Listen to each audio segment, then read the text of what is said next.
தேர்தலில் வெற்றி பெற்று கடல் ஆம்புலன்ஸ் திட்டத்தை செயல்படுத்துவேன் என குமரி மாவட்டம் கிள்ளியூர் சட்டமன்றத்தில் தேசிய ஜனநாயக கூட்டணி சார்பில் போட்டியிடும் தமிழ் மாநில காங்கிரஸ் கட்சியைச் சேர்ந்த நிவின் சைமன் தெரிவித்துள்ளார். தேசிய ஜனநாயக கூட்டணியில் தமிழ் மாநில காங்கிரஸ் கட்சிக்கு 5 தொகுதிகள் ஒதுக்கப்பட்டு அதன் வேட்பாளர்கள் அறிவிக்கப்பட்டனர்.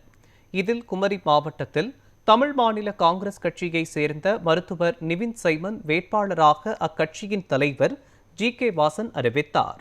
இதற்கு நன்றி தெரிவித்த அவர், சில திட்டங்களை நிறைவேற்றப்பட வேண்டும் என்றால் மத்திய மாநில அரசின் பங்களிப்பு இருக்க வேண்டும் என்றார்.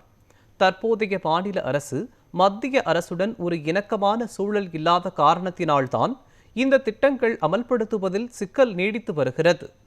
மத்திய அரசுடன் இணக்கமாக இருந்து நல்ல கோரிக்கைகளை வைத்தால் அவை நிச்சயமாக நிறைவேற்றப்படும் என்றும், வரக்கூடிய தேர்தலில் என்டிஏ கூட்டணி வெற்றி பெற்று மத்திய மாநில அரசு பங்களிப்புடன் இந்த திட்டம் நிறைவேற்றப்படும் என்றார்.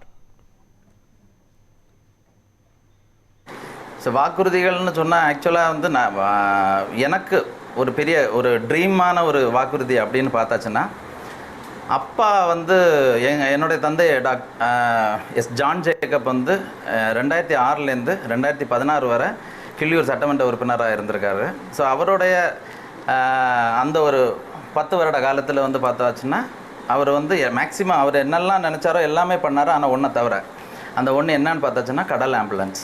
அது அவரால் பண்ண முடியலை. ஸோ அதுதான் என்னுடைய முதல் இதாக இருக்கும். அது ஒரு ட்ரீம் ப்ராஜெக்ட் தான். அதுக்கு நான் இனி தான் ஒர்க் பண்ணணும்னு கிடையாது.